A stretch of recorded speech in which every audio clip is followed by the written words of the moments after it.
ಆತ್ಮೀಯ ವಿದ್ಯಾರ್ಥಿಗಳೇ, ಈಗಾಗಲೇ ಕವಿ ಕುವೆಂಪು ಅವರು ಬರೆದಿರುವ ಕಲ್ಕಿ ಪದ್ಯವನ್ನು ನಾವು ನೋಡ್ತಾ ಇದ್ವಿ. ಕವಿ ಕುವೆಂಪು ಅವರ ಪರಿಚಯವನ್ನು ನೋಡ್ಕೊಂಡಿದ್ವಿ. ಹಾಗೆ ಕಲ್ಕಿ ನಾವೆಲ್ಲ ತಿಳ್ಕೊಂಡಿರೋ ಹಾಗೆ ಕಲ್ಕಿ ಅನ್ನುವಂಥದ್ದು ವಿಷ್ಣುವಿನ ಕೊನೆಯ ಮತ್ತು 10ನೇ ಅವತಾರ ಅನ್ನುವಂಥದ್ದು. ಈ ಕಲ್ಕಿಯನ್ನು ಕವಿ ಕುವೆಂಪು ತಮ್ಮದೇ ಆದ ರೀತಿಯಲ್ಲಿ ಅವನನ್ನು ವ್ಯಾಖ್ಯಾನಿಸುವ ಪ್ರಯತ್ನವನ್ನು ಇಲ್ಲಿ ಮಾಡ್ತಾರೆ. ಕವಿ ಒಂದು ದಿನ ತಮ್ಮ ಕನಸಿನ ಲೋಕದಲ್ಲಿ ಸಂಚಾರ ಮಾಡುವಾಗ ಅವರಿಗೆ ಈ ಕಲ್ಕಿಯ ದರ್ಶನವಾಗುತ್ತೆ. ಯಾವ ಮಟ್ಟದಲ್ಲಿ ಇದು ದರ್ಶನ ಆಗುತ್ತೆ ಅಂದರೆ, ಹಸಿವಿನ ರೂಪದಲ್ಲಿ ಕಲ್ಕಿ ಇವರಿಗೆ ಪರಿಚಯವಾಗ್ತದೆ. ಹಸಿವು ಅನ್ನುವಂಥದ್ದು ಯಾವ ರೀತಿಯಲ್ಲಿ ಇದೆ ಅನ್ನೋದು, ಅದು ಕೇವಲ ಶ್ರೀಮಂತರನ್ನು, ಕೇವಲ ಬಡವರನ್ನು, ಸ್ತ್ರೀಯರನ್ನು, ಪುರುಷರನ್ನು, ಯಾವುದೇ ಲಿಂಗ, ಜಾತಿ, ಮತ, ವರ್ಗ ಭೇದಗಳನ್ನು ಇರಲಾರದೆ ಎಲ್ಲರನ್ನೂ ಕಾಡುವಂಥ ಈ ಹಸಿವು ಕಲಿಯುಗದ ಕಲ್ಕಿ ಅನ್ನುವಷ್ಟರ ಮಟ್ಟಿಗೆ ಅದನ್ನು ಇಲ್ಲಿ ಕವಿ ಚಿತ್ರಿಸುವ ಪ್ರಯತ್ನವನ್ನು ಮಾಡ್ತಾರೆ. ಕವಿ ಬರೀತಾರೆ, ಕನಸಿನ ಬೀದಿಯಲ್ಲಿ ಸಂಚಾರ ಮಾಡ್ತಾ ಮಾಡ್ತಾ ಹೋಗಬೇಕಾದಾಗ ಅವರು ಬರೀತಾರೆ ಈ ರೀತಿಯಾಗಿ: ನಿದ್ಯೆಯ ಲೋಕದಿ ಕನಸಿನ ಬೀದಿ ತಿರುಗಿದೆ, ತೊಳಲಿದೆ, ತಪ್ಪಿತು ಹಾದಿ. ಕನಸಿನ ಬೀದಿಯೊಳಗಡೆ ಹೋಗ್ತಾ ಇರಬೇಕಾದಾಗ, ನಿದ್ದೆಯ ಲೋಕದೊಳಗಡೆ ಕನಸಿನ ಬೀದಿಯಲ್ಲಿ ಸಂಚಾರ ಮಾಡ್ತಾ ಇದ್ದಂಥ ಕುವೆಂಪುಗೆ ಅಲ್ಲಿ ತಿರುಗ್ತಾ ಇರ್ತಾರೆ, ತೊಳಲ್ತಾರೆ. ಹಿಂಗಿರಬೇಕಾದಾಗ ಹಾದಿ ತಪ್ಪಿಬಿಡ್ತದೆ. ಯಾಕಂದರೆ ಅದು ಬಹಳ ಘೋರವಾಗಿರ್ತಕ್ಕಂಥ ಅರಣ್ಯದ ಹಾದಿಯಾಗಿರೋದರಿಂದ ಅಲ್ಲಿ ತಪ್ಪಿ ಹೋಗ್ತದೆ ಹಾದಿ. ಮುಂದೆ ಕಾಣಿಸಿತೊಂದು ಅರಣ್ಯ. ಹೀಗೆ ಹಾದಿ ತಪ್ಪಿ ಹೋಗಬೇಕಾದಾಗ ಮುಂದೆ ಕಾಣಿಸಿತೊಂದು ಅರಣ್ಯ, ಅನಂತವಾದದ್ದು ವನ ವಿಸ್ತೀರ್ಣ. ಬಹಳ ವಿಸ್ತೀರ್ಣವಾಗಿರ್ತಕ್ಕಂಥ ವನ, ಸಾಮಾನ್ಯವಾಗಿರ್ತಕ್ಕಂಥ ಅರಣ್ಯ ಅಲ್ಲ, ಭಾಳ ದೊಡ್ಡದಾಗಿರ್ತಕ್ಕಂಥ ಅರಣ್ಯವನ್ನು ಅವ್ರ ಕಣ್ಣಿಗೆ ರಾಚುತ್ತೆ. ಬರೀತಾರೆ, ಹೆಮ್ಮರಗಳು ಕಿಕ್ಕಿರಿದವು ಅಲ್ಲಿ, ಬಿಡುವಿಲ್ಲದೆ ಹೆಣೆದಿದ್ದವು ಬಳ್ಳಿ. ಹೆಮ್ಮರಗಳು ಕಿಕ್ಕಿರಿದಿದ್ದವು ಅಲ್ಲಿ, ಬಿಡುವಿಲ್ಲದೆ ಹೆಣೆದಿದ್ದವು ಬಳ್ಳಿ. ಮುಳ್ಳಿನ ಪೊದೆಗಳು ಗರಗಸವಳ್ಳಿ. ಅಲ್ಲೆಲ್ಲ ನಾವು ಕಾಡಿನೊಳಗಡೆ ಸಂಚಾರ ಮಾಡಬೇಕಾದಾಗ ಸಹಜವಾಗಿ ನಮಗೆ ಅನುಭವ ಆಗುವಂಥ ಅನುಭವಗಳು. ಹಾಗೆ ಕವಿ ಕನಸಿನಲ್ಲಿ ಸಂಚಾರ ಮಾಡುವಾಗ ಈ ರೀತಿಯ ಅನುಭವಗಳಾಗ್ತಾ ಇದ್ದಾವೆ ಅವರಿಗೆ. ಅಲ್ಲಿ ದಾಟೋದಕ್ಕೆ ಹಾದಿನೇ ಇಲ್ಲ ಅಂಥ ಏನು ಬಳ್ಳಿಗಳು ಹೆಣೆದುಕೊಂಡಿರ್ತಕ್ಕಂಥ, ಮುಳ್ಳುಗಳು ಹೆಣೆದುಕೊಂಡಿರ್ತಕ್ಕಂಥ ಪೊದೆಗಳ ಮಧ್ಯೆ ಕವಿ ಕುವೆಂಪು ತಮ್ಮ ಕನಸಿನ ಲೋಕದಲ್ಲಿ ಸಂಚಾರ ಮಾಡ್ತಾ ಇದ್ದಾರೆ. ಸಂಚಾರ ಮಾಡ್ತಾ ಎಂಥ ಗರಗಸ ಬಳ್ಳಿಗಳು. ಗರಗಸ ಗೊತ್ತಲ್ಲ ನಮಗೆ, ಯಾವಾಗಲೂ ಗರಗಸ ಅಂದರೆ ಈ ಕಡೆ ಹೋದ್ರೂ ಕೊರೆಯುತ್ತೆ, ಆ ಕಡೆ ಬಂದ್ರೂ ಕೂಡ ಕೊರೆಯುತ್ತೆ. ಹಾಗೆ ಈ ಗರಗಸ ಬಳ್ಳಿಗಳು ನೀವು ಎಲ್ಲಿ ಹೋದರೂ ಕೂಡ ಮುಳ್ಳುಗಳು, ಕಲ್ಲು ಮುಳ್ಳು ಹಾದಿಯಲ್ಲಿ ಅವರು ಸಾಕ್ತಾ ಇರ್ತಾರೆ. ಪ್ರೇತದಂತೆ ಪಾಪಸ್ಸಿನ ಕಳ್ಳಿ ನುಗ್ಗಿದೆ ನಾನ್ ಆ ಹಳುವಿನಲ್ಲಿ. ಹಳುವಿನಲ್ಲಿ ಅಂದರೆ ತೆಗ್ಗು ಅಥವಾ ಏನು ನಾವು ಹಳುವು ಅಂತೇನು ಹೇಳ್ತೀವಿ, ತೆಗ್ಗಿನಲ್ಲಿ ಹೋಗಿ ಆ ತೆಗ್ಗಿನಲ್ಲಿ ಅಥವಾ ಆ ಹಳ್ಳದಲ್ಲಿ, ಆ ಹಳುವಿನಲ್ಲಿ ನಾನು ಹೋಗಿ ಬಿದ್ದೆ. ಅಲ್ಲಿ ಪಾಪಸ್ ಕಳ್ಳಿ ನೋಡಿದರೆ ನನಗೆ ಪ್ರೇತ ನೋಡಿದ ಅನುಭವ ಆಗ್ತಾಯಿದೆ. ಅಷ್ಟು ಘೋರವಾಗಿ ಆ ಪಾಪಸ್ಸು ಕಳ್ಳಿ ಕಾಣ್ತಾ ಇದೆ. ಪಾಪಸ್ಸು ಕಳ್ಳಿ ನಮಗೆ ಪ್ರೇತದಂತೆ ಕಾಣಿಸ್ತಾ ಇದೆ, ನಾನು ಹೋಗಿ ಆ ಹಳ್ಳಿ ಬಿದ್ದೆ. ಕವಿ ಕುವೆಂಪು ಬರೀತಾರೆ. ಅಂದರೆ ಆ ಹಾದಿ ಎಷ್ಟು ದುರ್ಗಮಯವಾಗಿದೆ ಅಂದರೆ, ಆ ಹಾದಿಯಲ್ಲಿ ಅಂದರೆ ಈ ಪ್ರಪಂಚವನ್ನು ಚಿತ್ರಿಸ್ತಾ ಹೋಗ್ತಾರೆ. ಸಮಾಜ ಇವತ್ತು ಕಲಿಯುಗ ಅನ್ನುವಂಥದ್ದು ಎಷ್ಟು ದುರ್ಗಮಯವಾಗಿದೆ ಅಂದರೆ, ಅರಣ್ಯದೊಳಗಡೆ ಹೋಗುವ ಹಾಗಾಗಿದೆ. ಸಾಮಾನ್ಯ ಜನರಿಗೆ ಅದು ದುರ್ಗಮಯವಾಗಿರ್ತಕ್ಕಂಥ ಹಾದಿಯಲ್ಲಿ ಸಾಮಾನ್ಯ ಜನರಿಗೆ ಸರಾಗವಾಗಿ ಹೋಗಲಿಕ್ಕೆ ಹಾದಿ ಇಲ್ಲ ಅನ್ನುವಂಥದ್ದನ್ನು ಕವಿ ಕುವೆಂಪು ತಮ್ಮ ಕವಿತೆಯ ಮೂಲಕ ವ್ಯಕ್ತಪಡಿಸ್ತಾ ಹೋಗ್ತಾರೆ. ಕವಿ ಕುವೆಂಪು ಇದನ್ನು 1930ರಲ್ಲಿ ಬರೆದಿರುವಂಥ ಒಂದು ಕವಿತೆ ಇದು. ಅವರು ಕವಿತೆ ಬರಿತಾ ಮುಂದೆ ಸಾಕ್ತಾ, ಆ ಕನಸಿನ ಹೆಗ್ಗಾಡಿನಲ್ಲಿ ಅಲ್ಲಿದ್ದುದು ಬೆಳಕೆಂಬುದಲ್ಲ. ಆ ಕನಸಿನೊಳಗಡೆ ಏನು, ಆ ಕನಸಿನ ಹೆಗ್ಗಾಡದಿಲ್ಲ, ಹಿರಿದಾಗಿರ್ತಕ್ಕಂಥ ಕಾಡು ಇದೆಯಲ್ಲ, ಆ ಕಾಡಿನೊಳಗಡೆ ನಾನು ಹೋಗ್ತಾ ಇದ್ದೀನಿ, ಅಲ್ಲಿ ಬೆಳಕೆಂಬುದೇ ಇಲ್ಲ, ಬೆಳಕೇ ಇಲ್ಲ, ಅಲ್ಲಿ ಬೆಳಕೆಂಬುದಿಲ್ಲ, ಕತ್ತಲೂ ಅಲ್ಲ. ಹಂಗಂತೇಳಿ ಕತ್ತಲು ತುಂಬಿಕೊಂಡಿದೆ ಏನು? ಕತ್ತಲು ತುಂಬಿಕೊಂಡಿಲ್ಲ. ಬೆಳಕೂ ಅಲ್ಲ, ಹಾಗಾದರೆ ಕತ್ತಲು ಅಲ್ಲ, ಮತ್ತಿನ್ನೇನದು? ಅಂದರೆ ಈ ಸಮಾಜದ ಸ್ಥಿತಿ ಹೇಗಿದೆ ಅಂತಂದರೆ ಇಲ್ಲಿ ಬೆಳಕು ಕಾಣೋದೂ ಇಲ್ಲ, ಹಂಗಂಥೇಳಿ ಎಲ್ಲ ಕತ್ತಲಮಯವಾಗಿದೆ ಅಂಥೇಳಿ ನನಗೆ ಹೇಳೋದಕ್ಕೂ ಬರೋದಿಲ್ಲ. ಅದಕ್ಕೆ ಅಲ್ಲಿ ಬೆಳಕೂ ಇಲ್ಲ, ಕತ್ತಲೂ ಅಲ್ಲ. ಬೆಳಕೋ ಕತ್ತಲೋ, ಬೆಳಕೋ ಕತ್ತಲೋ ಶಿವನೇ ಬಲ್ಲ. ಆ ಶಿವನೇ ಬಲ್ಲ. ಆ ದೇವರಿಗೆ ಗೊತ್ತಿದ್ದು ಬೆಳಕೈತೋ ಕತ್ತಲೈತೋ ಏನು ಎತ್ತ ಅಂತ ಒಂದೂ ಗೊತ್ತಾಗ್ತಾ ಇಲ್ಲ. ಇದು ಆ ದೇವರಿಗೆ ಗೊತ್ತು, ನಮಗಲ್ಲ. ಆ ಭಗವಂತನಿಗೆ ಗೊತ್ತಿದೆ, ಶಿವನಿಗೆ ಮಾತ್ರ ಗೊತ್ತಿರುವಂಥದ್ದು. ಯಾಕಂದರೆ ಇದು ಏನು ಅನ್ನಿಸ್ತಾ ಇದೆ ನಮಗೆ, ಬೀದಿಯ ಕನಸಿನ ಬೀದಿಯೊಳಗಡೆ ಸಂಚಾರ ಮಾಡೋದು ಏನು ಘೋರವಾಗಿದೆ. ಇದೆಲ್ಲ ಎಷ್ಟು ಜಟಿಲವಾಗಿದೆ ಸಮಾಜ. ಇದು ಸಮಾಜದ ಒಳಗಡೆ ಸಾಮಾನ್ಯ ಮನುಷ್ಯ ಬದುಕಬೇಕಾದ್ರೆ ಏನೆಲ್ಲ ಕಷ್ಟಗಳಿದಾವೆ ಅನ್ನೋದನ್ನು ಅಂತ ಹೇಳ್ತಾ ಹೋಗ್ತಾರೆ ಅವರು. ಶಿವನೇ ಬಲ್ಲ, ಬೆಳಕೂ ಇಲ್ಲ, ಕತ್ತಲೂ ಇಲ್ಲ. ಯಾಕಂದರೆ ಎಲ್ಲರೂ ಸುಭಿಕ್ಷವಾಗಿದ್ದಾರ? ಇಲ್ಲ. ಎಲ್ಲ ಕಡೆಗೆ ಬಡತನ ತಾಂಡವಾಡ್ತದ? ಇಲ್ಲ. ಕೆಲವೊಂದಿಷ್ಟು ಜನ ಬಡವರು, ಕೆಲವೊಂದಿಷ್ಟು ಜನ ಶ್ರೀಮಂತರು, ಕೆಲವೊಂದಿಷ್ಟು ಜನ ಮಧ್ಯಮ ವರ್ಗದವರು, ಇನ್ನು ಕೆಲವೊಂದಿಷ್ಟು ಜನ ಅರ್ಧ ಸಿಕ್ಕಿದೆ, ಇನ್ನು ಕೆಲವೊಂದು ಅರ್ಧ ಸಿಕ್ಕಿಲ್ಲ. ಈ ಸಮಾಜ ಇದೆಯಲ್ಲ, ಇದು ಯಾವ ಇದು ತುಂಬ ಬೆಳಕಿದೆ ಅಂತಲೂ ಗೊತ್ತಿಲ್ಲ, ಅಥವಾ ಕತ್ತಲು ಆವರಿಸ್ಕೊಂಡಿದೆ ಅಂತಲೂ ಕೂಡ ಗೊತ್ತಾಗ್ತಿಲ್ಲ ಅನ್ನೋದನ್ನು ಕವಿ ಇಲ್ಲಿ ಹೇಳ್ತಾ ಹೋಗ್ತಾರೆ. ಪ್ರೇತಗಳಂಗಳದಿ ಭೀತಿಯ ಛಾಯೆ. ಅಲ್ಲೆಲ್ಲ ಪ್ರೇತಗಳನ್ನು, ಮನುಷ್ಯರಾಡುವಂಥ ಅಂಗಳಗಳು ಅನ್ನಿಸ್ತಾ ಇಲ್ಲ, ಇದು ಪ್ರೇತಗಳು ಎಲ್ಲ. ಇವತ್ತು ವ್ಯವಸ್ಥೆ ನೋಡಿದ್ರೆ ಅನಿಸುತ್ತೆ ನಿಮಗೆಲ್ಲ ಭೂತ ಪ್ರೇತಗಳೇ ಓಡಾಡುವಂಥ ಜಾಗ ಅಂತ ಅನ್ನಿಸ್ತಾ ಇದೆ. ಸಮಾಜವನ್ನು ನಮಗೆ ನೋಡಿದರೆ ಸಭ್ಯಸ್ಥರು ಬದುಕುವಂಥ ಸಮಾಜ ಅಂತ ಅನ್ನಿಸ್ತಾ ಇಲ್ಲ ನಮಗೆ. ಯಾಕಂದರೆ ಒಂದು ಕಡೆಗೆ ಧರ್ಮದ ಅಮಲು, ಇನ್ನೊಂದು ಕಡೆಗೆ ಜಾತಿಯ ಅಮಲು, ಮತ್ತೊಂದು ಕಡೆಗೆ ಹಣದ ಮದ, ಹೀಗೆ ಒಂದೊಂದು ರೀತಿಯ ಅವಾಂತರಗಳನ್ನು ಇವತ್ತಿನ ಸಮಾಜದಲ್ಲಿ ನಾವೆಲ್ಲ ನೋಡ್ತಾ ಇದ್ದೀವಿ. ಹಾಗಾಗಿ ಪ್ರೇತಗಳಂಗಳದಿ ಭೀತಿಯ ಛಾಯೆ ಸುಳಿದಾಡಿತ್ತು ಅಲ್ಲಿ ಆ ಘೋರ ಕಾನನದಲ್ಲಿ. ಆ ಘೋರವಾಗಿರ್ತಕ್ಕಂಥ ಕಾಡಿನೊಳಗಡೆ ಇಷ್ಟೆಲ್ಲ ನಮಗೇನೆಂದರೆ ಎಲ್ಲಿ ಭೂತ ಪ್ರೇತಗಳು ಬಂದು ನಮ್ಮನ್ನು ಆವರಿಸ್ಕೊಂಡು ಬಿಡ್ತಾವೋ ಅಂಥೇಳಿ ನಮಗೆ ಕಾಡುವಂಥ ಕನಸದು. ಆ ರೀತಿಯಾಗಿ ಅಲ್ಲಿ ಅವ್ರಿಗೆ ಕಾಣಿಸ್ತಾ ಇದೆ. ಅಂದರೆ ಆ ಕನಸಿನಲ್ಲಿ ಇಷ್ಟು ಘೋರವಾಗಿ ಹಿಂಸೆ ಅನ್ನಿಸ್ತದೆ. ಯಾಕಂದರೆ ನಮ್ಮ ಸಮಾಜದೊಳಗಡೆ ಒಂದು ಕಲ್ಪನೆ ಇದೆ. ಕನಸುಗಳು ಬಿದ್ದಾಗೆಲ್ಲ ನಾವು ಏನು ಮಾಡ್ತೀವಿ ಅಂದರೆ ಒಂದೊಂದು ರೀತಿಯ ಕಲ್ಪನೆಗಳನ್ನು ಕಟ್ತಾ ಹೋಗ್ತೀವಿ. ಕನಸು ಅಂದಾಗ ಆ ಕನಸಿಗೆ ಒಂದು ಅರ್ಥವನ್ನು ನಮ್ಮ ಜನಪದರು ಕಟ್ಟಿರುವಂಥದ್ದನ್ನು ನಾವು ನೋಡ್ತೀವಿ. ಸಾಮಾನ್ಯವಾಗಿ ಬೆಳಗಿನ ಕನಸುಗಳು ನಿಜ ಆಗ್ತವೆ ಅನ್ನುವಂಥ ಒಂದು ಮಾತನ್ನು ಹೇಳ್ತಾ ಇರ್ತಾರೆ. ಕನಸುಗಳು ಬಿದ್ದಾಗ ಅವುಗಳಿಗೆ ಒಂದೊಂದು ಅರ್ಥವನ್ನು, ಇಂಥ ಕನಸು ಬಿದ್ದರೆ ಒಳ್ಳೆಯದು, ಇಂಥ ಕನಸು ಬಿದ್ದರೆ ಕೆಟ್ಟದ್ದು ಅನ್ನುವಂಥ ವ್ಯಾಖ್ಯಾನವನ್ನು ನಮ್ಮ ಗ್ರಾಮೀಣ ಜನಪದರು ಕೊಟ್ಟಿರುವಂಥದ್ದು ನೋಡ್ತೀವಿ. ಅದನ್ನು ಇಲ್ಲಿ ಕವಿ ಏನು ಮಾಡ್ತಾ ಇದ್ದಾರೆ ಅಂತಾರೆ, ಆ ವ್ಯಾಖ್ಯಾನವನ್ನೇ ತಮ್ಮ ಮಾತುಗಳಲ್ಲಿ ಹೇಳುವ ಪ್ರಯತ್ನವನ್ನು ಇಲ್ಲಿ ಮಾಡ್ತಾರೆ. ಪ್ರೇತದಂಗಳದಿ ಭೀತಿಯ ಛಾಯೆ ಸುಳಿದಾಡಿತ್ತು ಅಲ್ಲಿ ಆ ಘೋರ ಕಾನನದಲ್ಲಿ. ನಡೆದೇ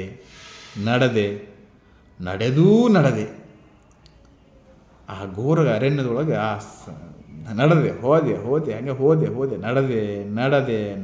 ನಡೆದೇ ಸಾಹಸ ಬಿಡದೆ, ಸುಮ್ಮನೆ ನಡೀಲಿಲ್ಲ, ಏನು ಬೇಕಾದಾಗಲಿ ನಡೆದು ಸಾಹಸ ಬಿಡದೆ, ಎದೆಗೆಡದೆ, ಬೇಕಾದಾಗಲಿ ಭೂತ ಬರಲಿ, ಪ್ರೇತ ಬರಲಿ, ಎಂಥ ಅಡೆತಡೆಗಳು ಬರಲಿ. ಯಾಕಂದ್ರೆ ಜೀವನದಲ್ಲಿ ಮನುಷ್ಯನಾದಂಥವನು ಯಾವಾಗಲೂ ಕವಿಯ ಆಶಯ ಏನಂತ ಕೇಳಿದ್ರೆ, ಬೇಕಾದಂಥ ಕಷ್ಟ ಬರಲಿ, ನಷ್ಟ ಬರಲಿ, ಸುಖ ದುಃಖ ಏನು ಬರಲಿ, ಎದೆಗೆಡದೆ ನಾವು ಯಾವಾಗಲೂ ಕೂಡ ಮುನ್ನುಗ್ತಾ ಇರಬೇಕು. ಒಂದು ಕೆಲಸ ಮಾಡೋಕ್ಕೆ ಹೊರಟಿದ್ದೀವಿ ಅಂದರೆ ಮುನ್ನುಗ್ತಾ ಇರಬೇಕು ಅನ್ನೋದನ್ನು ಕವಿ ಇಲ್ಲಿ ಹೇಳುವ ಪ್ರಯತ್ನವನ್ನು ಮಾಡ್ತಾರೆ.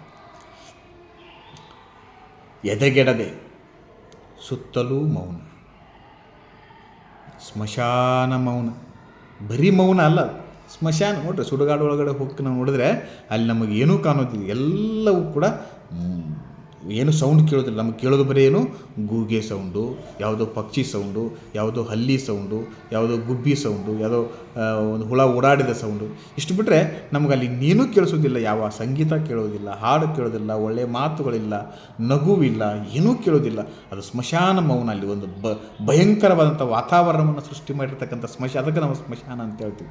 ಕವಿ ಕುವೆಂಪು ಅವರು ಅವರದೇ ನಾಟಕದಲ್ಲಿ ಬರೀತಾರೆ. ಅವರು ಸ್ಮಶಾನ ಕುರುಕ್ಷೇತ್ರ ನಾಟಕದೊಳಗಡೆ ನಾವು ಓದಿದಾಗ ನಮ್ಮ ಅನುಭವಕ್ಕೆ ಬರ್ತದೆ ಅದು. ಯಾಕಂದರೆ ಅಲ್ಲಿ ಮರಳುಗಳು ಹೆಂಗೆ ಮಾತಾಡ್ತವೆ, ಮನುಷ್ಯರು ಮತ್ತು ಮನುಷ್ಯರನ್ನು ತಿನ್ನುವುದಕ್ಕೆ ಬರುವಂಥ ಮರಳುಗಳು ಮಾತನಾಡುವಂಥ ಮಾತುಗಳು, ಅಥವಾ ಆವತ್ತಿನ ಕಾಲದಲ್ಲಿ ಸ್ಮಶಾನ ಯಾವ ರೀತಿ, ಯಾಕಂದರೆ ಅವರು ಆ ಸ್ಮಶಾನ ಕುರುಕ್ಷೇತ್ರ ಬರೆದಿದ್ದು 2ನೇ ಮಹಾಯುದ್ಧದ ಕಾಲಘಟ್ಟದಲ್ಲಿ ಆಗಿರೋದ್ರಿಂದ ಅದು ನಮಗೇನು ಹಿರೋಶಿಮಾ ನಾಗಾಸಾಕಿ ಮೇಲಾಗಿರ್ತಕ್ಕಂಥ ಯುದ್ಧದ ಘಟನೆಯನ್ನೇ ಅವರಲ್ಲಿ ಹೇಳುವ ಪ್ರಯತ್ನವನ್ನು ಮಾಡಿದರೂ ಕೂಡ, ಅಂದರೆ ಯುದ್ಧ ಅನ್ನುವಂಥದ್ದು ಒಟ್ಟು ಭಯಂಕರವಾಗಿರ್ತದೆ. ಯುದ್ಧ ಅನ್ನುವಂಥದ್ದು ಸ್ಮಶಾನ ಅನ್ನೋದು ಯಾವಾಗಲೂ ಕೂಡ ಒಳಿತಲ್ಲ. ನಮ್ಗೆ ಇವತ್ತಿಗೂ ಕೂಡ ಸ್ಮಶಾನ ಅನ್ನುವಂಥದ್ದನ್ನು ನಾವು ಅದನ್ನು ಭಯಂಕರವಾಗಿ ಚಿತ್ರಿಸ್ಕೊಂಡು ಬರ್ತಿದ್ದೀವಿ. ಅದನ್ನು ಸ್ಮಶಾನ ಮೌನ ಅಂಥೇಳಿ ಹೇಳ್ತಾರೆ. ಕಾಡು ದಾಟಿದೆ, ಮುಂಗಡೆ ಬೆಟ್ಟ. ಕಾಡು ದಾಟಿ ಹೋದೆ, ಅರಣ್ಯ ದಾಟಿತು, ವನ ದಾಟಿತು, ಗಿಡ ಮರಗಳೆಲ್ಲ ಮುಗಿತು. ಮುಂದೆ ದೊಡ್ಡದಾಗಿರ್ತಕ್ಕಂಥ ಬೆಟ್ಟ, ದೊಡ್ಡ ಬೆಟ್ಟ ಕಾಣಿಸ್ತಾ ಇದೆ. ಮುಂಗಡೆ ದೊಡ್ಡ ಬೆಟ್ಟ, ಶಿಖರವು ನಿಂತಿದೆ ಮುಗಿಲಿನ ಮುಟ್ಟ. ಶಿಖರದ ಆ ಬೆಟ್ಟ ಹೆಂಗೆ ಕಾಣ್ತಾ ಇದೆ ಅಂದರೆ, ಶಿಖರ ಮೇಲೆ ಎತ್ತರದ ಮೇಲೆ ಮುಗಿಲಿಕ್ಕೆ ಹೋಗಿ ಮುಟ್ಟಿದೆ ಏನಪ್ಪ ಅನ್ನೋಷ್ಟರ ಮಟ್ಟಿಗೆ ಅಷ್ಟು ದೊಡ್ಡ ಬೆಟ್ಟ. ಇಲ್ಲಿ ಕವಿ ಕುವೆಂಪು 3 ಭಾಗಗಳನ್ನು ಮಾಡಿಕೊಂಡು ಏನು ದೃಶ್ಯ ಕಾವ್ಯವನ್ನು ಬರ್ತಾ ಹೋಗ್ತಾರೆ. 3 ಭಾಗ. ಇಲ್ಲಿ ಈ ಕನಸನ್ನು ಮೊದಲನೇ ಭಾಗದಲ್ಲಿ ಅವ್ರು ಏನು ಮಾಡ್ತಾ ಹೋದರು, ಈ ಕನಸಿನ ಪ್ರಯಾಣದಲ್ಲಿ ಈ ಸಮಾಜದ ವ್ಯವಸ್ಥೆಯನ್ನು ಚಿತ್ರಿಸ್ತಾ ಹೋದರು. ದುರ್ಗಮಯವಾಗಿರ್ತಕ್ಕಂಥ ಕಾನನ ಇದು. ಇಲ್ಲಿ ಕತ್ತಲು ಬೆಳಕು ಅನ್ನೋದಿಲ್ಲ, ಕತ್ತಲು ಇದ್ದದ್ದು ಕಾಣಿಸೋದಿಲ್ಲ, ಬೆಳಕಿದ್ದು ಕಾಣಿಸೋದಿಲ್ಲ. ಭೂತ ಪ್ರೇತಗಳು ಇಲ್ಲಿ ಮನುಷ್ಯರೇ ವಾಸ ಮಾಡೋದಿಲ್ಲ ಅನ್ನೋ ಭಯಾನಕವಾಗಿರ್ತಕ್ಕಂಥ ಸನ್ನಿವೇಶ ಅದು. ಆ ಭಯಾನಕವಾಗಿರ್ತಕ್ಕಂಥ ವಾತಾವರಣವನ್ನು ನಿರ್ಮಾಣ ಮಾಡಿಕೊಂಡಿರುವಂಥ ಪರಿಸರದಲ್ಲಿ ನಾವಿದ್ದೇವೆ ಅನ್ನೋದನ್ನು ಅವರು ಮೊದಲ ಭಾಗದಲ್ಲಿ ಚಿತ್ರಿಸ್ತಾ ಹೋಗ್ತಾರೆ. ಈಗ 2ನೇ ಭಾಗಕ್ಕೆ ಬರ್ತಾರೆ. ಎದುರುಗಡೆ ದೊಡ್ಡ ಶಿಖರವೊಂದು ಕಾಣ್ತಾರೆ. ದೊಡ್ಡ ಶಿಖರ ಅಂದರೆ ಬೆಟ್ಟದ ತುದಿ, ಅದು ಮುಗಿಲು ಮುಟ್ಟಿದೆ, ಅದಕ್ಕೆ ಎಲ್ಲೂ ಕೂಡ ಜಾಗ ಇಲ್ಲ, ಮುಗಿಲು ಮುಟ್ಕೊಂಡಿದೆ ಅನ್ನುವಷ್ಟರ ಮಟ್ಟಿಗೆ ಅದನ್ನು ಅವರು ನೋಡ್ತಾರೆ. ಶಿಖರವು ನಿಂತಿದೆ ಮುಗಿಲಿನ ಮಟ್ಟ, ಹತ್ತಿ ಹತ್ತಿ ಹತ್ತಿ ಹತ್ತಿ ಕಡೆಯಲ್ಲಿ ಸಿಕ್ಕಿತು ನೆತ್ತಿ. ಆ ಬೆಟ್ಟವನ್ನು ಹತ್ತಿದ್ರು ಹಂಗೆ ಹತ್ತಿ ಸಾಕಾಗೋಯ್ತು. ಕೊನೆಗೆ ಸಿಕ್ಕಿದ್ದು ಏನಂದರೆ ಅದರ ನೆತ್ತಿ ಸಿಕ್ತು, ಅದರ ತಲೆ ಭಾಗ. ಆ ಶಿಖರದ ತಲೆ ಭಾಗಕ್ಕೆ ಸಿಗುತ್ತೆ. ಶಿಖರದ ಸೆಲೆ ಭಾಗಕ್ಕೆ ಹೋಗಿ ನಿಂತ್ಕೊಳ್ತಾರೆ. ಮುಗಿಲ ಮುಟ್ಟಿದಂಥ ಆ ಶಿಖರದ ತಲೆಯ ಮೇಲೆ ಆ ತಲೆಯನ್ನು ಹತ್ತಾರೆ. ಅಂದರೆ ಈ ಸಮಾಜದಲ್ಲಿರ್ತಕ್ಕಂಥ ಎಲ್ಲ ವ್ಯವಸ್ಥೆಯನ್ನು ದಾಟಿ ಮನುಷ್ಯ ಹೋಗ್ತಾನೆ. ಹತ್ತಿ ಹತ್ತಿ ಹತ್ತಿ ಕಡೆಯಲ್ಲಿ ಸಿಕ್ಕಿತು ನಡುನೆತ್ತಿ, ನೋಡಿದೆನಲ್ಲಿ ನಡುನೆತ್ತಿಯಲ್ಲಿ. ಅಲ್ಲಿ ಸ್ವಲ್ಪ ನೋಡಿದೆ, ನಡುನೆತ್ತಿಯಲ್ಲಿ ನಿಂತ್ಕೊಂಡು ನೋಡಿದೆ. ನಡುನೆತ್ತಿಯಲ್ಲಿ ನಡುವೆ, ಆ ಶಿಖರದ ನಡುವೆಯಲ್ಲಿ ಆ ನೆತ್ತಿಯೊಳಗಡೆ ಯಾವುದೋ ಊರು. ಆ ಊರು ಯಾವುದೋ ಊರು ಕಾಣ್ತಾ ಇದೆ. ಯಾವ ಊರದು ಪ್ರಶ್ನೆ, ಗೊತ್ತಿಲ್ಲ. ಅದು ಯಾವ ಊರದು, ಯಾಕಂದರೆ ಯಾವುದನ್ನು ಅಂತ ಹೇಳೋದಕ್ಕಾಗೋದಿಲ್ಲ. ಯಾವ ಊರು ಗೊತ್ತಿಲ್ಲ. ಯಾವ ಊರದು? ಬರೀ ಮಾಯದ ಊರು. ಅದು ಬರೀ ಊರಲ್ಲ, ಮಾಯದ ಊರದು. ಮಾಯದ ಊರು. ಕವಿ ಕುವೆಂಪು ಹೇಳುವ ಈ ಮಾತು ಮೊದಲನೇ ಭಾಗದಲ್ಲಿ ಅವರು ತಮ್ಮ ಪ್ರಯಾಣವನ್ನು, ಆ ಕನಸಿನ ಪ್ರಯಾಣದಲ್ಲಿ ಆ ದುರ್ಗಮಯವಾಗಿರ್ತಕ್ಕಂಥ ವಾತಾವರಣದ ಕುರಿತು ಹೇಳ್ತಾ ಬಂದು ಈಗ ಬೆಟ್ಟದ ತುದಿಯಲ್ಲಿ ಏರಿದರೆ, ಶಿಖರದ ತುದಿಯನ್ನು ಏರಿ ನಿಂತು ನೋಡಿದರೆ ಅಲ್ಲೊಂದು ಮಾಯಾಜಾಲದ ಊರು ಕಾಣ್ತಾ ಇದೆ. ಆ ಊರಿನೊಳಗಡೆ ಹೆಂಗೆ ಕಾಣ್ತಾ ಇದೆ ಆ ಊರು ಅಂತ ಕೇಳಿದರೆ, ಬರಿ ಮಾಯದ ಊರು. ಧನಿಕರ ಮನೆಗಳು ಒಂದೆಡೆ ನಿಂತಿವೆ.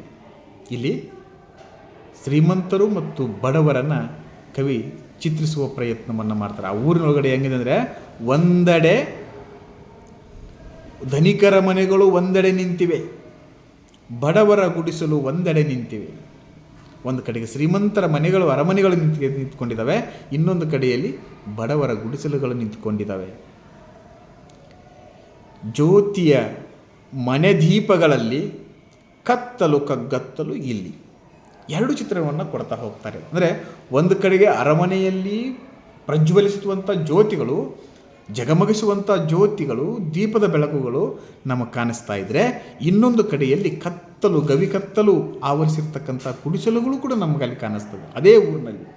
ಒಂದೇ ಊರಿನಲ್ಲಿ ಒಂದು ಕಡೆಯಲ್ಲಿ ಅರಮನೆ ಕಾಣಿಸ್ತಾ ಇದೆ, ಒಂದು ಕಡೆಯಲ್ಲಿ. ಅಂದರೆ ಈ ಸಮಾಜದೊಳಗಡೆ ನಾವು ಒಬ್ಬರೇ ಇಲ್ಲ, ಒಂದು ಕಡೆಗೆ ಶ್ರೀಮಂತರೇ ಇಲ್ಲ, ಒಂದೇ ಕಡೆಗೆ ಬಡವರೂ ಇಲ್ಲ. ಈ ಬಡವರು, ಶ್ರೀಮಂತರು, ಮಧ್ಯಮ ವರ್ಗದವರು, ಕೆಳಜಾತಿಯವರು, ಮೇಲ್ಜಾತಿಯವರು, ಆ ಧರ್ಮ ಈ ಧರ್ಮ, ಸಕಲ ಧರ್ಮಗಳು ಎಲ್ಲವೂ ಒಗ್ಗಟ್ಟು ಇಲ್ಲೆಲ್ಲರೂ ಕೂಡ ಬದುಕುವಂಥದ್ದನ್ನು ಕವಿ ಕುವೆಂಪು ಈ ರೀತಿಯಾಗಿ ಚಿತ್ರಿಸ್ತಾರೆ. ಆದರೆ ಇಲ್ಲಿ ನಾವು 2 ಭಾಗ ಮಾಡ್ಕೊಳ್ತೀವಿ. ಒಂದು ಶ್ರೀಮಂತರದು, ಇನ್ನೊಂದು ಬಡವರದು ಅಂಥೇಳಿ ಅಲ್ಲಿ ಕಾಣಿಸ್ತಾ ಇದೆ. ಅಲ್ಲಿ ಬಡವರ ಮನೆಯಲ್ಲಿ ಕತ್ತಲು ಕಾಣಿಸ್ತಾ ಇದ್ದರೆ, ಶ್ರೀಮಂತರ ಮನೆಯಲ್ಲಿ ನಮಗೆ ಜಗಮಗಿಸುವ ವಿದ್ಯುತ್ ದೀಪಗಳು ಕಾಣಿಸ್ತಾ ಇದ್ದಾವೆ. ಜಗಮಗಿಸುವ ದೀಪಗಳು ಅಲ್ಲಿ ಹೊತ್ತಿ ಉರಿಯೋದನ್ನು ನಾವು ಕಾಣ್ತಾ ಇದ್ದೇವೆ. ಭಾಳ ಅದ್ಭುತವಾಗಿ ಕವಿ ಕುವೆಂಪು ಇದನ್ನು ಚಿತ್ರಿಸುವ ಪ್ರಯತ್ನವನ್ನು ಮಾಡ್ತಾ ಅವ್ರು ಹೇಳ್ತಾರೆ, ಅಲ್ಲಿ ಜ್ಯೋತಿಯ ಮನಿ ದೀಪಗಳಲ್ಲಿ ಕತ್ತಲು ಕಗ್ಗತ್ತಲು ಇಲ್ಲಿ. ಎಲ್ಲಿ? ಈ ಗುಡಿಸಲುಗಳಲ್ಲಿ ಕತ್ತಲು ಕಗ್ಗತ್ತಲು ತುಂಬಿಕೊಂಡಿದೆ ಅಲ್ಲಿ. ಹಾಡಿನ ನುಂದನಿಯತ್ತ, ಗೋಳಿನ ನಿಲ್ದನಿಯತ್ತ.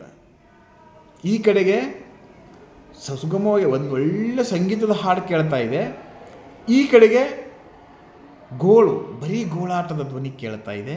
ಗೋಳಾಟದ ನೀಳ್ದನಿ, ಈ ಕಡೆಗೆ ನೀಳ್ದನಿ ಕೇಳ್ತಾ ಇದೆ, ಆ ಕಡೆ ನುಣ್ದನಿ ಆ ಕಡೆ ಕೇಳಿದರೆ ಹಿತ ಅನ್ನಿಸ್ಬೇಕು, ಮನಸ್ಸಿಗೆ ಆನಂದ ಅನ್ನಿಸುವಂಥ ಸಂಗೀತ ಕೇಳ್ತಾ ಇದೆ, ಆಹ್ಲಾದಕರವಾದಂಥ ಸಂಗೀತ ಬರ್ತಾ ಇದೆ. ಈ ಕಡೆಗೆ ಮಾತ್ರ ಇಲ್ಲೇನು ಬರ್ತಾ ಇದೆ? ಗೋಳಿನ ಧ್ವನಿ ಕೇಳಿಸ್ತಾ ಇದೆ, ಚೀರಾಟ ಚಿತ್ಕಾರಗಳು ಕೇಳಿಸ್ತಾ ಇದೆ. ಕೂಳನು ಹೆಮ್ಮೆಗೆ ಬೆಸಡುವರಿಲ್ಲಿ. ಎಲ್ಲಿ? ಅರಮನೆಯೊಳಗಡೆ. ಇಲ್ಲಿ ಈ ಕೂಳು, ತಿನ್ನುವ ಕೂಳಿದೆಯಲ್ಲ, ಇದನ್ನು ಹೆಮ್ಮೆಗೆ ಬೆಸಡುವರು. ಏನು ನೋಡಿರಿ, ಇಡೀ ನಮ್ಮ ಶ್ರೀಮಂತರ ತಟ್ಟೆಯನ್ನು ನಾವು ನೋಡಿದಾಗ ನಮ್ಗೆ ಅನಿಸುತ್ತೆ, ಅವರು ತಿನ್ನೋದು ಒಂಚೂರು ಅಲ್ಲಿ ಬಿಡೋದು ಮಾತ್ರ ಸಿಕ್ಕಾಪಟ್ಟಿ ಬಿಟ್ಟು ಅದೆಲ್ಲವೂ ಕೂಡ ಏನಾದರೂ ಯಾವ ಬಡವರಿಗೂ ಉಪಯೋಗ ಆಗೋದಿಲ್ಲ. ಆದರೆ ತಿನ್ನೋ 4 ತುತ್ತು ಅನ್ನಕ್ಕೆ ಅವರು ಅಷ್ಟೆಲ್ಲ ಖರ್ಚು ಮಾಡಿ ಅಷ್ಟೆಲ್ಲ ಅನ್ನವನ್ನು ವೇಸ್ಟ್ ಮಾಡೋದನ್ನು ನಾವಿಲ್ಲಿ ನೋಡ್ತಾ ಇದ್ದೇವೆ. ಕವಿ ಕುವೆಂಪು ಹೇಳುವಂಥ ಮಾತೇನೆಂದರೆ ಶ್ರೀಮಂತರ ಏನು ಮಾಡ್ತಾಯಿದ್ದಾರೆ, ಬಡವರಿಗೆ ದುಡ್ಡು ಕೊಡೋದು, ಬಡವರಿಗೆ ಅನ್ನ ಹಾಕಿದರೆ ತಪ್ಪು ಅನ್ನುವಂಥ ಕಲ್ಪನೆಯೊಳಗೆ ತಾವೇ ತಾವು ತಿಂದು ಉಳಿದದ್ದನ್ನೆಲ್ಲವನ್ನೂ ಕೂಡ ಬಿಸಾಡಿ ಅದನ್ನು ವೇಸ್ಟ್ ಮಾಡ್ತಾರೆ. ಅಂದರೆ ಅನ್ನವನ್ನು ವೇಸ್ಟ್ ಮಾಡ್ತಾ ಇದ್ದಾರೆ. ಕೂಳನ್ನು ಹೆಮ್ಮೆಗೆ ಬಿಸಡುವರಿಲ್ಲಿ, ಹೊಟ್ಟೆಗೆ ಇಲ್ಲದೆ ಕೊರಗುವರಿಲ್ಲಿ.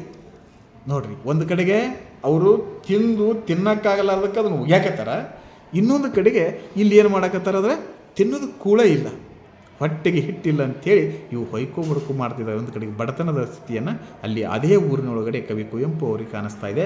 ಆ ಮಾಯಾಜಾಲದ ಊರಿನೊಳಗಡೆ ಇವ್ರಿಗೆ ಕಾಣಿಸ್ತಾ ಇರೋದನ್ನಂದರೆ, ಒಂದು ಕಡೆಗೆ ಶ್ರೀಮಂತರ ಮನೆಗಳು, ಇನ್ನೊಂದು ಕಡೆಗೆ ಬಡವರ ಮನೆಗಳು, ಒಂದು ಕಡೆಗೆ ತಿನ್ನೋದಕ್ಕೆ ಅನ್ನ ಇಲ್ಲ, ಇನ್ನೊಂದು ಕಡೆಗೆ ಬೇಕಾಬಿಟ್ಟಿ ಬಿಸಾಡುವಂಥ ಅನ್ನದ ವ್ಯವಸ್ಥೆ. ಅಂದರೆ ಇವತ್ತು ನಮ್ಮ ಸಮಾಜದಲ್ಲಿ ಇದೆಲ್ಲವನ್ನು ಕೂಡ ನಾವು ನೋಡ್ತಾ ಇದ್ದೀವಿ. ನೋಡಿ, ಕವಿ ಕುವೆಂಪು ಬರೆದಿರೋದು ಇದನ್ನು 30ರ ದಶಕದಲ್ಲಿ 70-89 ವರ್ಷ ಆಯಿತು. 90 ವರ್ಷಗಳ ನಂತರವೂ ಕೂಡ ನಾವು ಏನು ಮಾಡ್ತಾ ಇದ್ದೀವಿ ಅಂದರೆ ಇದೇ ಪರಿಸ್ಥಿತಿಯನ್ನು ನಾವು ಚಿತ್ರಿಸಿಕೊಳ್ಳುವಂಥ ಸಂದರ್ಭ ನಮಗೆ ಇವತ್ತು ಎದುರಾಗಿದೆ. ಇದು ವಿಪರ್ಯಾಸದ ಸಂಗತಿ. ಯಾಕಂದರೆ ಅದೇ ಚಿತ್ರಣವನ್ನು ನಾವು ಇವತ್ತು ಕೂಡ ಕಲ್ಪಿಸಿಕೊಳ್ಳುವಂಥದ್ದು ವಿಪರ್ಯಾಸ ಅನ್ನುವಂಥದ್ದು. ಆ ಕಡೆಗೆ ಉದ್ಯಾನ ನೋಡಿರಿ, ಆ ಶ್ರೀಮಂತರ ಮನೆಗಳಿದಾವಲ್ಲ, ಆ ಕಡೆ ಎಲ್ಲ ಉದ್ಯಾನವನಗಳು, ಪಾರ್ಕ್, ಗಾರ್ಡನ್ಗಳು. ನಿಮಗೆ ಇವತ್ತು ನೀವು ನಗರ ಪ್ರದೇಶಗಳಿಗೆ ಹೋಗ್ಬಿಟ್ರೆ ನಿಮಗೆ ಗಾರ್ಡನ್ಗಳ ಚಿತ್ರಣ ಗೊತ್ತಾಗುತ್ತೆ. ಆ ಗಾರ್ಡನ್ಗಳು, ಉದ್ಯಾನಗಳು ಎಷ್ಟು ಲವಲವಿಕೆಯಿಂದ ಇರ್ತವೆ ಅನ್ನೋದನ್ನು ನಾವು ನೋಡ್ತೀವಿ. ಇನ್ನೊಂದು ಕಡೆಗೆ ಸ್ಮಶಾನ, ಬರೀ ಸ್ಮಶಾನ, ಬರೀ ಹೆಣಗಳನ್ನು ಹೂಳುವ ಜಾಗ ಅದಷ್ಟೇ. ಅಲ್ಲಿ ಹೂಗಳು ಸಿಗೋದಿಲ್ಲ, ತಂಪಾದ ಗಿಡಗಳು ಸಿಗೋದಿಲ್ಲ, ಅಲ್ಲಿ ಸಿಗೋದು ಬರೀ ಜಾಲಿ ಮರಗಳು, ಮುಳ್ಳು ಕಂಟಿಗಳು, ಕಲ್ಲು ಮುಳ್ಳು, ಬರೀ ಇಂಥದ್ದು ಸಿಗುತ್ತೆ. ಅದಕ್ಕಾಗಿ ಒಂದು ಕಡೆಗೆ ಸ್ಮಶಾನ, ಇನ್ನೊಂದು ಕಡೆಗೆ ಉದ್ಯಾನವನಗಳು ನಮಗೆ ಸಿಗ್ತವೆ ಅನ್ನುವಂಥದ್ದನ್ನು ಆತ್ಮೀಯ ಇದನ್ನೇ ಇನ್ನೂ ಕವಿ ಕುವೆಂಪು ಮುಂದುವರಿಸ್ತಾರೆ. ಆ ಮುಂದಿನ ಭಾಗವನ್ನು ನೋಡುವುದಾಗ ನಾನು ಇನ್ನೊಂದು ಅವಧಿಯೊಳಗಡೆ ಅದನ್ನು ಮುಂದಿನ ಭಾಗದಲ್ಲಿ ಆ ಕಲ್ಕಿಯ ಅವತಾರದ ಮುಂದಿನ ಭಾಗವನ್ನು ನಿಮಗೆ ಹೇಳುವ ಪ್ರಯತ್ನ ಮಾಡ್ತೀನಿ. ನಮಸ್ಕಾರ.